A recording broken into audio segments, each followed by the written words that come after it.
റെയിൽവേയുടെ signal cable മോഷ്ടിക്കാൻ ശ്രമിച്ച 2 പേർ കോഴിക്കോട് പിടിയിൽ. അസം സ്വദേശികളെ RPFന്റെ സ്പെഷ്യൽ സ്ക്വാഡാണ് അറസ്റ്റ് ചെയ്തത്. സംഭവം അട്ടിമറി നീക്കമായിരുന്നോ എന്നും പരിശോധിക്കുന്നുണ്ട്.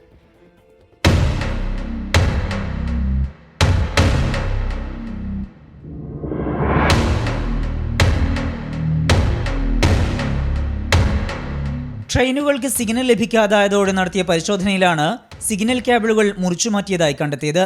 സിഗ്നൽ ലഭിക്കാതായതോടെ ഷൊർണൂർ ഭാഗത്തേക്കും മംഗലാപുരം ഭാഗത്തേക്കും പോകേണ്ട ട്രെയിനുകൾ പല സ്റ്റേഷനുകളിലും നിർത്തിയിടേണ്ടി വന്നു.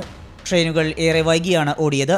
വടകര ഭാഗത്താണ് സിഗ്നൽ തകരാർ എന്ന് തിരിച്ചറിഞ്ഞതോടെ വിശദമായ പരിശോധന നടത്തി.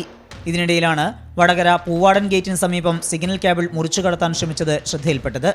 സംഭവത്തിൽ CCTV ദൃശ്യങ്ങളുടെ അടിസ്ഥാനത്തിൽ നടത്തിയ അന്വേഷണത്തിൽ അസം സ്വദേശികളായ മനോവർ അലി, അബ്ബാസ് അലി എന്നിവർ പിടിയിലായി.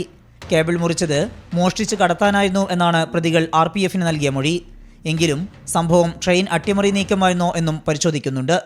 Inspector Upendran, sub inspector PM Dhanya തുടങ്ങിയവരുടെ നേതൃത്വത്തിലാണ് പ്രതികളെ പിടികൂടിയത്. 24 കോഴിക്കോട്.